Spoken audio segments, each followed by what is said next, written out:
আসসালামু আলাইকুম প্রিয় লিসেনার্স, সবাই কেমন আছেন? আশা করছি বরাবরের মতো সবাই ভালো আছেন। আমিও ভালো আছি। আপনাদের মাঝে আজকে হাজির হয়েছি। আজকে যে দুটি ঘটনা আপনাদের সাথে শেয়ার করব, সেই দুটি ঘটনা আমার কাছের বড় ভাই পাঠিয়েছেন। তো চলুন বেশি কথা না বাড়িয়ে আজকের মূল পর্বে চলে যাওয়া যাক। ঘটনাটি লিখেছেন আমার আলম ভাই। ঘটনাটি লিখে পাঠিয়েছেন। আসসালামু আলাইকুম প্রিয় এমজে ভাই, প্রথমে আমার সালাম নেবেন। আসলে আপনার ভৌতিক যে ঘটনাগুলি শুনেছি, তো খুব ভালো লেগেছে। সে থেকে আমার নিজের সাথে ঘটে যাওয়া দুটি ঘটনা আপনার সাথে শেয়ার করব। তো ঘটনাটি যদি আপনার কাছে ভালো লাগে অবশ্যই সেটা শেয়ার করবেন। আমার নাম আলম, আমার দেশের বাড়ি মিটামন, এলাংজুরি গ্রাম। আসলে আমরা দুই ভাই একসাথেই চলাফেরা করি সবসময়, বেশি বড় ছোট না। তো আমার খুব ফুটবল দেখার খুব ছোট থেকেই শখ। আমি ফুটবল দেখতে ভালোবাসি, ফুটবল খেলতেও ভালোবাসি। তো ফুটবল খেলা যখন চলতেছিল, বিশ্বকাপ খেলা, তখন 2018-র ঘটনা বলছি। তো আমরা আমাদের বাড়িতে তেমন একটি টিভি নেই।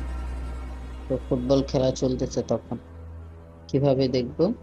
আমার ছোট ভাই বলল যে, ভাইয়া চলো বাজারে গিয়ে দেখি, বাজারে প্রজেক্টর লাগিয়েছে, ওইখানে যে বরাবরের মতো আমিও তার কথায় সহমত হয়ে বাজারে যাই খেলা দেখতে। খেলা শুরু হয় আপনার 10টার দিকে, এমন সময় হবে 10টার দিকে খেলা শুরু হয়, শেষ হতে হতে আপনার 12টা বাজে। গ্রাম অঞ্চল, 12টা মানে প্রচন্ড রাত, প্রচুর রাত। আর বলে রাখা ভালো যে আমার বাড়ি থেকে বাজারে যেতে আপনার অনেক, মানে একটা নীরব একটি জায়গা পেরোতে হয়, যে জায়গার দুই সাইডে আপনার তাল গাছ ভরা আর পুষ্কণী আছে এখানে। তো আমরা যখন দুই ভাই খেলা শেষে বাড়ি ফিরি, অনেক রাত হয়। আমরা দুই ভাই হাঁটতে হাঁটতে গল্প করতে করতে খেলার বিষয়ে কথা বলতে বলতে হাঁটতে হাঁটতে বাড়ির দিকে রওনা দিই। তো দেখা যাচ্ছে যখন আমরা বাড়ির কাছাকাছি চলে যাই, বাড়ির কাছাকাছি বলতে ভুল হবে, যে বাড়ি যেতে অনেকটাই সময় লাগবে। আর তখন আমরা ওই তাল গাছ এবং পুষ্করিণীর কাছাকাছি চলে যাই। আমরা দূর থেকে দেখতে পারি আপনার দুটি বাচ্চা খেলা করতেছে। মানে আমরা কলাবঞ্জি খেলা বলি ওটাকে, ছোঁয়াছুঁয়ি, চোখ বেঁধে খেলি আমরা এই খেলাটা। আমাদের দেশে কলাবঞ্জি বলে বা চোখ বেঁধে কানামাছি বলে, অনেকে অনেক ধরনের নাম বলে। তো দূর থেকে দেখা যাচ্ছে প্রষ্ট, আপনার চাঁদনি রাত ছিল, দুটি বাচ্চা খেলতেছে, একজনকে আরেকজন মানে চোখ বেঁধে ধরার চেষ্টা করতেছে। দূর থেকে পুরো বাচ্চাই দেখা গেছে। যখন আরেকটু সামনে যাই তখন মনে হয় যে না, ওইগুলা বাচ্চা নয়, একটু বয়স আছে, যেমন 15-16 বছরের বয়স তাদের, এরকম। যখন আরেকটু সামনে যাই তখন মনে হচ্ছে যে না, এটা আমাদের বয়সের, মানে আমরা দূর থেকে হয়তো বা এটা বাচ্চা দেখা গেছে। যখন তাদের কাছাকাছি চলে যাই তখন দেখি তারা বয়স্ক দুটি লোক, বয়স্ক দুটি লোক, একজনকে আরেকজন ধরার চেষ্টা করছে। আমরা যখন কাছাকাছি চলে যাই, তাদের একদম কাছাকাছি, যেমন হাত চারেক কাছাকাছি, তখন তারা খেলা বাদ দিয়ে, যার চোখ বাঁধা ছিল সে চোখ থেকে কাপড়টা সরিয়ে ফেলে। সরানোর পর দুজনেই আমাদের দুই ভাইয়ের দিকে তেড়ে আসে। আমাদেরকে মারার জন্য। আমরা বিষয়টা বুঝতে পারি না, আমরা এটা দেখার সাথে সাথেই থমকে দাঁড়িয়েছি। তারা যখন আমাদেরকে আক্রমণ করতে আসে, আমরা কিছু বুঝে ওঠার আগেই তারা আমাদের উপরে ঝাঁপিয়ে পড়ে, আমাদেরকে ভীষণ প্রচন্ড মারে। তো আমরা বুঝতে পারি না যে এদেরকে কখনো দেখিও নাই, কিছুই না। তারা আমাদের এমন ভাবে মারতেছে যে তাদের মানে এক একজনের মায়ের মনে হইতেছে যে কয়েকশো লোক আমাদের মারতেছে, এরকম মনে হচ্ছে। তাদের এক একটা মানে ঘুষি এমন, এক একটা যে লাথি বা এক একটা থাবা এমন ছিল, মানে ব্যথা এখনো মনে করলে ব্যথা পাই। সেই সিচুয়েশনটা এমন ছিল। তো তারা অনেক মারে, আমাদের মারতে মারতে আমরা সেন্সলেস হয়ে যাই। সকাল হয়ে যায়, মানুষ জড়ো হয়ে যায় ওই জায়গাটা। তো তাল গাছের তলে আমরা পড়ে থাকি, তাল গাছের নিচে। মানুষ দেখে জড়ো হয়ে যায়, আমাদেরকে ওঠায় মানুষ, আমরা উঠে দেখি অনেক মানুষ, প্রচুর। পরে আমাদেরকে বলা হয় যে কি হয়েছে, কি আসে বিষয়, থাকো কোথায়। পরে বললাম যে আমরা অমুক বাড়ির অমুক ছেলে, আমরা খেলা দেখতে গিয়েছিলাম রাতে, আমাদের সাথে এমন এমন ঘটনা ঘটেছে।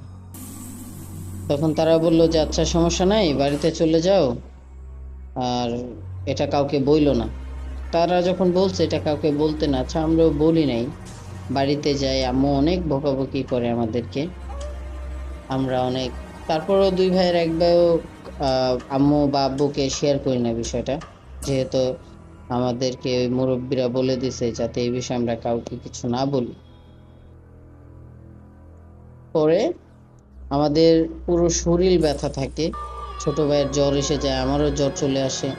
আম্মু আব্বু হঠাৎ করে মানে তারা চিন্তায় পড়ে যায় যে ওদের কি হলো, ওদের হঠাৎ জ্বর উঠে গেল। রাতে সন্ধ্যার সময় ভালোই ওরা খেলা দেখতে গেল, সকালে ফিরলো। তো আম্মু যখন চিন্তা করতে লাগলো, আম্মু আব্বুকে বলল, আব্বু আমাদের জন্য ওষুধ নিয়ে আসে, ওষুধ খাই। ওষুধ খাওয়ার পরে মোটামুটি একটু সুস্থ হই। পরের দিন আমরা আবারও যাই খেলা দেখতে। ওই দিন আর করি কি যে আমাদের সাথে লাইট নেই, টর্চ লাইট। আর আমরা মানে দুজন যাই না, আমাদের সাথে আরো দুইটা বন্ধুকে নিয়ে যাই। যখন খেলা শেষ হয় প্রায় এরকম 12টা পৌনে একটার কাছাকাছি, তো তখন যখন আমরা আসি ওই সেম জায়গাটায় ওই দিন আর আমরা কোনো বাচ্চা দেখি না, দেখি একটা বৃদ্ধ লোক বসে আছে। তো বৃদ্ধ লোক বসে আছে। আমি ওই দুইজনকে বললাম, আমার দুই বন্ধুকে বললাম যে কথা না বলে আমরা চলে যাই, কারোর সাথে কোনো কথা বলতে হবে না, আমরা চলে যাই। আমরা যখন সাইড দিয়ে মানে চলে যেতে লাগলাম, আমাদের সাথের যে বন্ধুটা গিয়েছিল ও মানে বলে উঠলো যে চাচা আপনার বাড়ি কই, এত রাতে আপনি বসে আছেন কেন? ওই লোকটা কোনো কথা না বলে এমন বিকট একটি হাসি দিল, যে বিকট হাসিতে সবাই আমরা আঁতকে উঠি, প্রচন্ড ভয় পাই। তার হাসি এমন বিকট ছিল, তার হাসির সাথে সাথে মানে চারদিকে যেমন 8-10 জন লোক আমরা দেখতে পারতেছি লোক, ওইগুলো সত্যি কোনো লোক ছিল না। আমরা দেখতে পারতেছিলাম যে 8-10 জন লোক আমাদের দিকে তেড়ে আসতেছে, আমাদেরকে মারার জন্য ঘিরে ধরছে। হঠাৎ দেখি তার মানুষ থেকে কেমন যেন একটি মানে এমন একটি রূপ নিল, যে রূপ দেখে আমরা ভয় পেয়ে গেছি। তারা যখন সামনে আসে তাদের এক একজনের বিকট চেহারা, বিকট হাসি। আর এর মাঝে তারা আমাদের যখন ঘিরে ধরে, তারা একটি বাচ্চা তাদের মাঝখান থেকে আসে, এসে বলতে লাগে যে বাবা ওই দিন সে আমাদের খেলাটা নষ্ট করছে। মানে এটা বলার সাথে সাথে ওই প্যারানর্মাল যে বিষয়, যে জিনিসগুলো আমাদেরকে আবার মারে। এক পর্যায়ে দেখা যায় যে ওনাদের মারের জন্য আমার যে দুই বন্ধু আমাদের সাথে গিয়েছিল, এক বন্ধুর হাত ভেঙে যায়, আর এক বন্ধু পিঠের হাড় ভেঙে যায়। একজনের হাত আর একজন পিঠের হাড় ভেঙে যায়। তো যখন ওনারা প্রচন্ড মারে, আমরা দুই ভাই ওদেরকে রেখেই দৌড় দিই। যান বাঁচানোর জন্য আমরা দৌড় দিয়ে পালানোর চেষ্টা করি। তো ওদের সাথে তো আর পালানোটা সম্ভব না। তো যখন আমরা দৌড় দিয়ে পালানোর চেষ্টা করি, পুষ্কুনির সামনে যেতেই কে বা জানি না ওইটা কি ছিল, পুষ্কুনি থেকে লাফ দিয়ে উঠেই আমাদের দুই ভাইকে টেনে পুষ্কুনিতে ফেলে দেয়। আমরা নিজের যান বাঁচানোর জন্য অনেকটা চেষ্টা করি, আমরা সাঁতরিয়ে এপার থেকে ওপারে যাই, তারপরে আমাদের পা টেনে আবার মাঝখানে নিয়ে আসে, এসে আমাদেরকে গলায় চিপে ধরে পানিতে অনেকক্ষণ পানিতে চিপে ধরে রাখে। কোনো রকম ছুটে দুই ভাই যান বাঁচিয়ে পুষ্কুনি থেকে কয়েক কদম দূরে যেতেই আল্লাহর কি কুদরত, ফজরের আজান দেয়। আমাদের এই কিছু ঘটনার মাঝে এত সময় চলে যায়, আমরা বুঝতেই পারি না যে এতটুকু সময় চলে যায়। আমরা যখন ফিরছিলাম 12টা থেকে পৌনে 1টা এরকম হবে, আর এই 4-5 ঘন্টা হয়ে যায় আমরা এই তাদের সাথেই মানে এরকম করতে করতে। যখন ফজরে আজান দেয় তখন সবগুলো হাওয়ার সাথে মিশে যায়, তাদেরকে আর দেখি না অবয়বগুলোকে। তো আমরা এই ব্যথা নিয়েই যাদেরকে ফেলে আমরা চলে গেছিলাম তখন তাদের কাছে এসে দেখি দুজন সেন্সলেস, একজনের হাত ভেঙে গেছে, আরেকজনের পিঠের হাত, একজন মানে শুয়ে আছে ওপর হয়ে, হাত একদম উল্টে আছে একজনের, আরেকজন উপর হয়ে আছে, দুজনেই সেন্সলেস। তো আমরা ওইখানেই বসে থাকি। ফজরের দিকে অনেকেই নামাজে যায় এই পথ দিয়ে। তো তারা যখন নামাজে যায় আমাদেরকে দেখতে পায়, তাদেরকে ডাক দিয়ে সবকিছু খুলে বলি, তখন তারা ওই দুইজনকে ধরে পাশের হাসপাতালে নিয়ে যায়। তো এই ছিল আমার প্রথম যে ঘটনাটি আপনাদের সাথে শেয়ার করলাম। জানি না আমি পুরোভাবে ঘটনাটি আপনাদের সামনে তুলে ধরতে পেরেছি কিনা। এই আমার সাথে ঘটে যাওয়া অলৌকিক বলেন বা ভৌতিক যে ঘটনা আমার সাথে ঘটেছিল।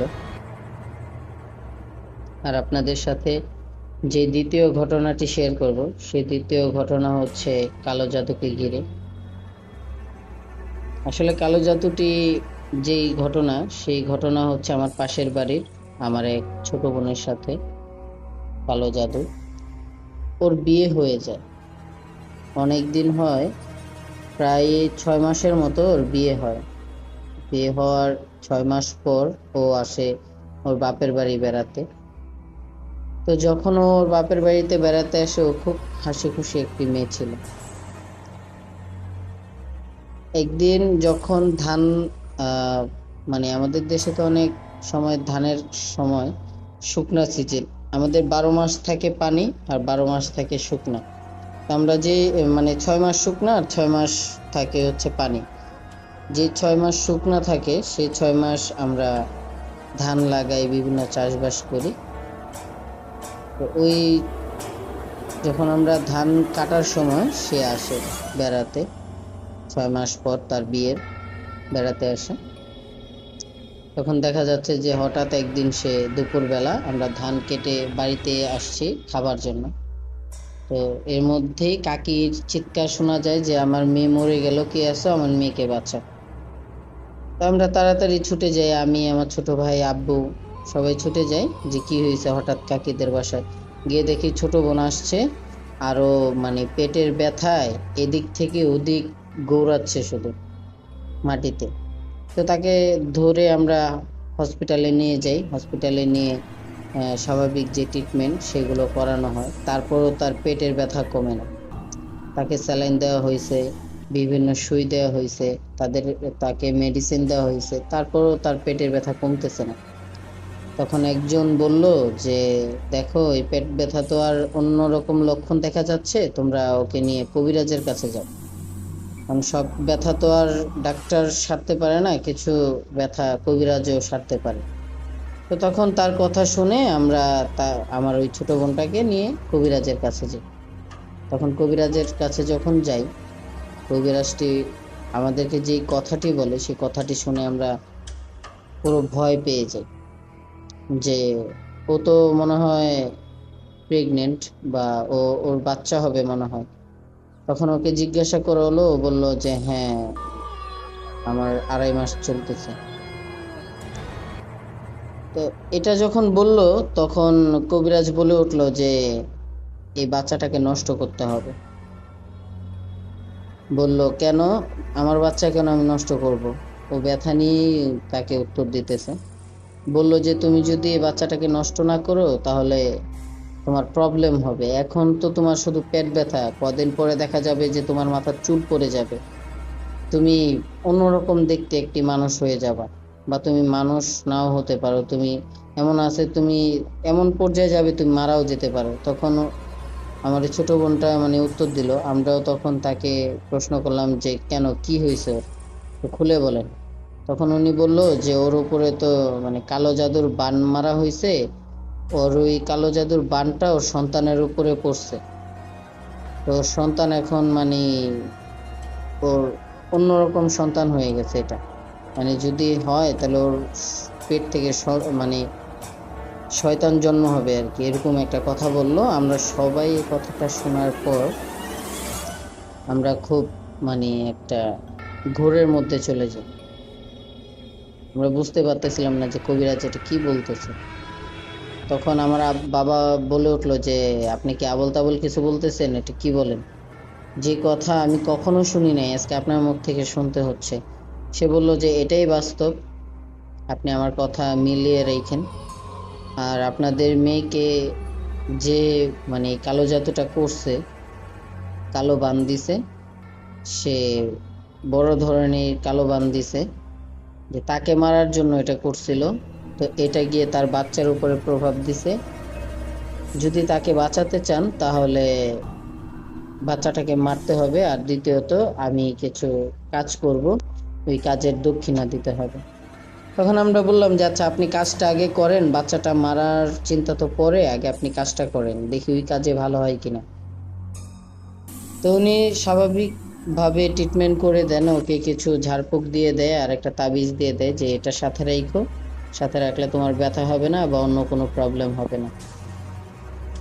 তো আমরা এটা স্বাভাবিকভাবে নিয়ে তাবিজটা নিয়ে চলে যাই, ওকে নিয়ে বাড়িতে। ওর ব্যথা কমে যায় ঝাড়ফুঁক করার পরে। তাবিজটা ওর সাথেই রাখার কথা ছিল, ও বাড়িতে গিয়ে ওইটার সাথে রাখতে পারে নাই। ও যখন ওয়াশরুমে যায় তখন ওই তাবিজটা আর কি ওয়াশরুমেই খুলে রেখে আসে আর কি, হাতে বাঁধা ছিল, ওইটা ওয়াশরুমেই খুলে রেখে দেয়। তো ওইখান থেকে আস্তে আস্তে প্রায় সন্ধ্যা হয়ে যায়। ও এর মাঝে ওয়াশরুম থেকে ওইটা ওয়াশরুমে খুলে রেখে এসে রুমে চলে যায়। রুমে যাওয়ার পরে ওর মধ্যে কি যেন একটা ভর করে, মানে আমরা যখন যাই ওর কি যেন একটা ভর করে, ও প্রায় ঘর থেকে আধা হাত উপরে দেয়ালের সাথে চিপকে থাকে, আধা দেয়ালের উপরে চিপকে থাকে। এটা দেখে আঙ্কেল আন্টি যখন চিৎকার করে আমরা আবার দৌড়ে যাই, তিনজন আবার দৌড়ে যাই আমরা তিনজন। গিয়ে দেখি যে ও রুমের মধ্যে টিনের ঘর, আমাদের টিনের ঘর, ও ওইখানে মানে চিপকে আছে টিনের মধ্যে। ওইখানে যখন চিপকে আছে ও বিকট হাসতেছে, বিকট ভাবে, খুব বাজে ভাবে আসতেছে। আর ও শুধু মাকড়সার মতো চিপকে আছে আর বলতেছে যে ওকে এখান থেকে ফেলে মেরে ফেলবো, ওকে এখান থেকে ফেলে মেরে ফেলবো, এই কথা শুধু বলতেছে। তখন আমি আর আমার ভাই গিয়ে ওর হাতটা যখন ধরি লাফ দিয়ে, মানে এতটা উঁচাই ছিল যে ওকে ধরতে আমাদের লাফ দিতে হয়েছে। আমরা লাফ দিয়ে ওকে ধরি যখন, ও আমাদের হাতটা ঝাড়া দিয়ে ছুটিয়ে আরেকটু উঁচায় চলে যায়। তো দেখা যাচ্ছে যে আমরা যখন ওরে ধরতে পারতেছি না তখন বললাম যে ঘরের ফ্যান বন্ধ করেন।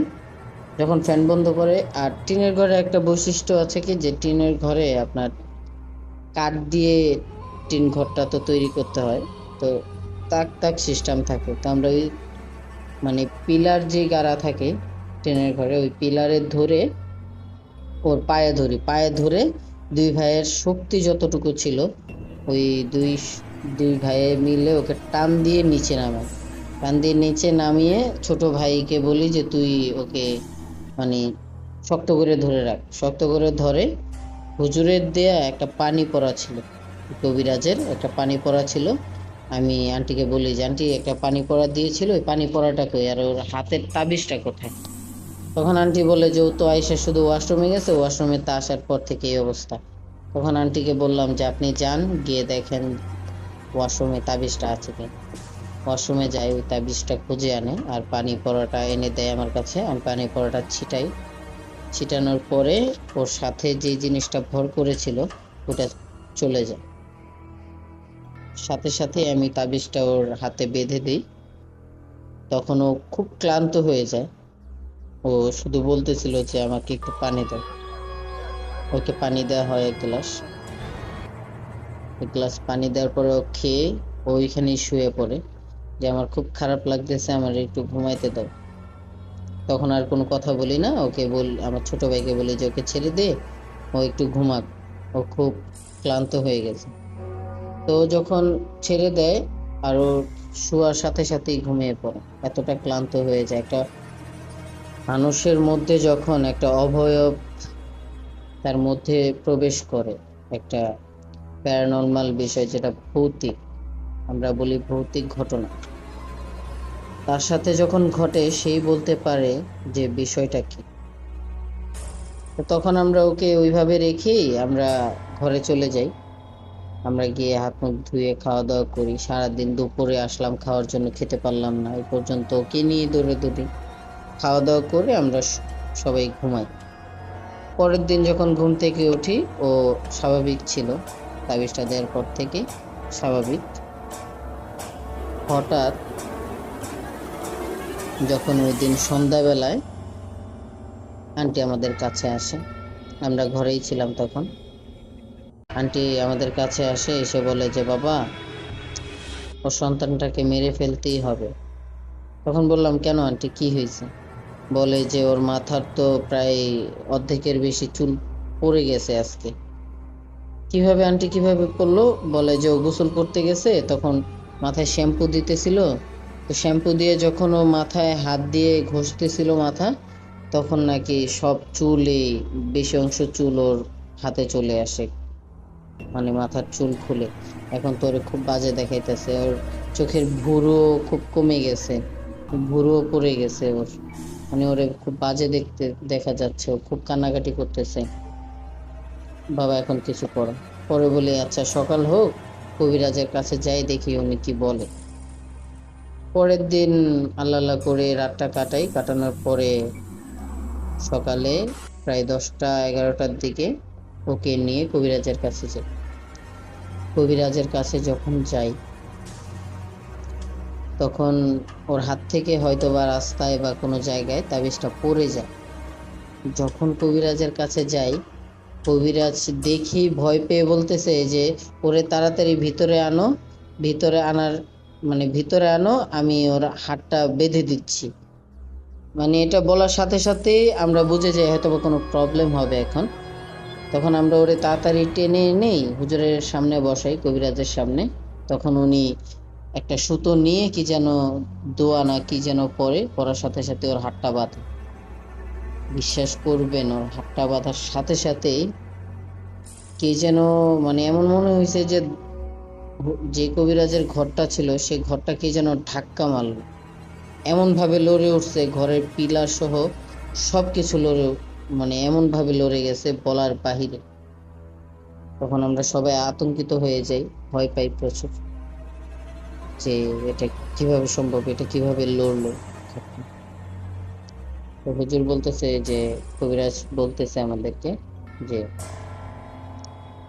দেখেন ওর সাথে এখনো ওই জিনিসটা ঘুরতেছে, কালো জাদুর প্রভাবটা এখনো ওর সাথে আছে। এখন আপনারা যদি বলেন আমি প্রক্রিয়া শুরু করতে পারি, ওই যে কাজগুলো, এই কাজগুলো আমি শুরু করব। তখন আমরা সবাই বললাম হ্যাঁ আপনি শুরু করেন, সমস্যা নেই। তখন আমার ছোট বোনটি আর কি বাচ্চাটা নষ্ট করতে চাইতেছিল না, ও খুব জোরাজুরি করে, খুব কান্নাকাটি করে, কিন্তু কিছু করার নাই, যদি ওকে বাঁচাতে হয় তাহলে বাচ্চাটাকে মারতেই হবে। যখন সেই কবিরাজ মানে তার কার্যক্রম শুরু করে, তখন দেখা যাচ্ছে যে আস্তে আস্তে ওর সাথে ওই জিনিসটা ভর করে, আস্তে আস্তে ওই জিনিসটা ভর করে, ওই রশি থাকাকালীনই ওর হাতে যে সুতা বেঁধে দেয়, ওটা থাকাকালীন ওর উপরে ভর করে আমাদেরকে বলে যে আপনারা সবাই সরে যান। আর মেয়ের যে আমার ছোট বোন, ওর আম্মু আব্বুকে মানে আঙ্কেল আন্টিকে বলছে যে আপনারা দুজন বের হয়ে যান। তখন ওনার দুজন বের হয়ে যায় কাঁদতে কাঁদতে, আর আমাদের দুজনকে বলে আপনারা থাকেন, আপনাদের দরকার আছে। তো ও যে জায়গায় বসে এই জায়গার চারদিকে সুন্দর করে চক দিয়ে এঁকে দেয়, গোল করে রাউন্ড করে এঁকে দেয়। এঁকে দিয়ে হুজুর সামনে বসে, ওর বরাবর বসে ওকে জিজ্ঞাসা করে যে তুই যে ওর উপরে ভর করছস, তুই কার কথায় ওর উপরে ভর করছস? তখন মানে আমার যে ছোট বোনটা, ওর যে শরীরে যে ভর করেছিল, সে বলতেছে যে করছি একজনের কথায়, তোরে বলতে হবে তুই কে, তোরে বলতে হবে, তুই তো সামান্য একজন আমার কাছে, আমি যদি চাই তোরে মারা আমার আমার কাছে বিষয় না। মানে এগুলো কথা বলতেছিল আর আমরা শুনতেছিলাম দুই ভাই মিলে। তা আমি বলে রাখা ভালো এখানে যে শেষ পরিণতিটা অবশ্যই শুনবেন। তো যখন এই কথাগুলো বলছে হুজুর, তখনই পানি ছিটায় ওর উপরে, আর একটা মাটির রঙের একটা গুঁড়ো, মানে মাটির রঙের কিসের গুঁড়ো জানি ওইটা, ওইটা ওর উপরে ছিটায়। ছিটানোর পরে ও বলতেছে যে দেখ, আমারে টর্চার করিস না, আমারে কষ্ট দিস না, আমি কিন্তু ওরে মেরে ফেলবো, বাচ্চাটাও মারবো ওরেও মারবো। পরে বলতেছে যে তোর সাহস থাকলে তুই বাচ্চাটারে মেরে ফেল, সাহস থাকে তোর ওর বাচ্চাটাকে তুই মেরে ফেল, আমি দেখতে চাই যে তোর সাহস কতটুকু। তো এটা কেন বলতেছিল তখন কবিরাজ আমি বুঝতে পারি নাই, আমি শুধু তার কথাগুলো শুনতেছিলাম, তাদের দুজনের কথাগুলো। তো ওইটা বলতেছে যে দেখ, আমারে চেতাইস না, আমি কিন্তু সত্যি বাচ্চাটাকে মেরে ফেলবো। তখন বলতেছে তোর সাহস থাকলে তুই বাচ্চাটাকে মেরে দেখা। এটা বলার সাথে সাথেই মানে নিজের পেটে নিজে একটা ঘুষি দেয়, দুই হাতে জোরে ঘুষি দেয়। আর আল্লাহই ভালো জানে সেদিন ওরে উঠায়া উপরে হাওয়াতে উঠায় ওরে নিচে মানে উবুত করে ফালায়, ওর পেটটা নিচে দিয়ে ফালায়, এমন ভাবে ফালায়, ফালানোর সাথে সাথেই মানে ও ব্যথার ঠেলায় চিৎকার দিয়ে ওঠে। আর উঠে বসে পড়ে, বসার সাথে সাথেই দেখি যে ব্লাড বেরোচ্ছে, ওর নিচ দিয়ে ব্লাড বেরোচ্ছে। তখন হুজুর মানে কবিরাজটা যখন এই জিনিসটা দেখতে পারলো যে ব্লাড বেরোচ্ছে, তখনই উনি তাড়াতাড়ি কি যেন একটা মানে হাড়, কিসের যেন ওটা, মানুষের না কিসের হাড় বলতে পারলাম না, ওই হাড় দিয়ে ওই আমার ছোট বোনটার উপরে আঘাত করে দুইটা বাড়ি দেয়। দুইটা বাড়ি দেওয়ার সাথে সাথে ওই জিনিসটা সাইডে সরে যায়। আমি আমি আর আমার ভাই তখন দেখতেছিলাম যে ওই জিনিসটাকে একদম ছায়ার মতো আমার বোনের পাশে গিয়ে বসে পড়ছে। যখন হাড় দিয়ে দুইটা বাড়ি দেয়, সাথে সাথেই আমার বোনের থেকে ওই জিনিসটা সরে বসে, ওই সাথেই বসে, মানে হাওয়ার মতো ছায়ার মতো দেখতেছিলাম আমরা তখন, যে একটা ছায়া ওর সাথে। তখন ওই কবিরাজ বলল যে মা তুমি সরে যাও এখান থেকে। আমার ছোট বোনটা ওই রক্ত মাখা শরীর নিয়েই হাঁটু দিয়ে আপনার একটু হাত দিয়ে ভর দিয়ে সামনে চলে আসে, ওই দাগ থেকে বের হয়ে যায়। যখন বের হয়ে যায় তখন ওই ছায়াটার উপরে আবার হাত দিয়ে দুইটা বাড়ি দেয়, দেওয়ার সাথে সাথেই হুজুর বলতেছে যে তুই তুই ওকে ছেড়ে দিবি, আর যে কালো জাদু করছে আমি কালো জাদুটা কেটে দেব, তুই আর কোনো দিন ওর উপরে ভর করবি না বা ওরে আর বিরক্ত করবি না। যদি ওকে বিরক্ত করিস তাহলে আমার চাইতে খারাপ কেউ হবে না। আমি কিন্তু তোর মতো ভালো ভালো মানে জিনকে আমার বশে করে রাখছি, আমি কিন্তু তোরও আমার বশে করে ফেলবো। তখন ওই জিনিসটার যে কণ্ঠটা শুনলাম, কণ্ঠটা সত্যি প্রচণ্ড ভয়ানক ছিল। সেই ভয়ানক কণ্ঠে বলতেছে যে আচ্ছা আমি ওরে ছেড়ে দেব, তুই আমারে ছেড়ে দে। তখন হুজুর ওরে দিয়ে কসম কাটাইলো, কাটানোর পরে বলতেছে তুই যে চলে যাবি ওটার চিহ্ন কি? পরে বলে যে আমি যাওয়ার সময় তোর বাড়ির উঠোনে একটা মাটির হাঁড়ি আছে, ওইটা আমি ভেঙে যাব যাওয়ার সময়, আর কখনো আসবো না। তারপরে হুজুর ওই বানটা যে চক দিয়ে আঁকটা দেয় রাউন্ড করে, ওইটা কেটে দেয়। ওটা কেটে দেওয়ার পরে ওটা যাওয়ার সময় ওই হাঁড়িটা ভেঙে যায়।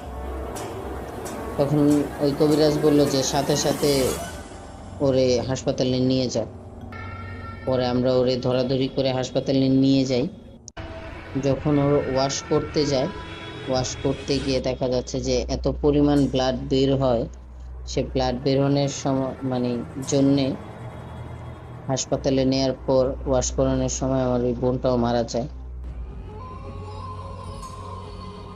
কালো জাদু এমন একটি ভয়ঙ্কর জিনিস, যার সাথে হয়, যার সাথে ঘটে, সেই উপলব্ধি করতে পারে যে তার সাথে কি ঘটছে। কালো জাদু মানুষের কখনোই ভালো কিছু করে না। আর কালো জাদু করতে হলে অবশ্যই জিন বা আমরা যে ভূত বলি বা প্যারানর্মাল যেই বলি, এগুলোর সাহায্য নিতে হয়। আর এগুলোর সাহায্য নিতে গিয়ে দেখা যাচ্ছে যে এগুলো মানুষের ক্ষতি ছাড়া আর কিছুই করে না। তো আমরা কালো জাদু থেকে বিরত থাকব, কালো জাদু কখনোই করব না। এগুলো করা আল্লাহ তাআলা পছন্দ করে না। কারো উপকারের জন্য বা কারো ক্ষতির জন্য তো করবই না, কারো উপকারের জন্য করব না কালো জাদু। সবাই ভালো থাকবেন, সুস্থ থাকবেন। আজকের মতো এই দুটি ঘটনা আপনাদের সামনে শেয়ার করলাম। যদি আমার এই ভৌতিক চ্যানেলের ভৌতিক ঘটনাগুলি আপনাদের কাছে ভালো লেগে থাকে, অবশ্যই সাবস্ক্রাইব করে বেল আইকনটি ক্লিক করে পাশে থাকবেন। আর আপনাদের সাথে ঘটে যাওয়া বা আপনার ফ্যামিলির সাথে ঘটে যাওয়া, আপনার পাড়া প্রতিবেশীর সাথে ঘটে যাওয়া যে প্যারানর্মাল ঘটনাগুলি অবশ্যই আমাদের সাথে শেয়ার করবেন। আর শেয়ার করতে চাইলে আমাদের ডিসক্রিপশনে আমাদের ইমেল অ্যাড্রেস দেওয়া থাকবে, সেখানে আপনার নাম, আপনার ঠিকানা এবং আপনার পেশা লিখে আপনার যে ঘটনাটি, সেই ঘটনাটি সেন্ড করবেন। যদি আপনার ঘটনাটি পড়ে ভালো লাগে, শেয়ার করার মতো হয় এই ভাইটির মতো, অবশ্যই আমরা সেটি শেয়ার করব, প্রচার করব। আজকের মতো বিদায় নিচ্ছি। আসসালামু আলাইকুম। সবাই ভালো থাকবেন, সুস্থ থাকবেন।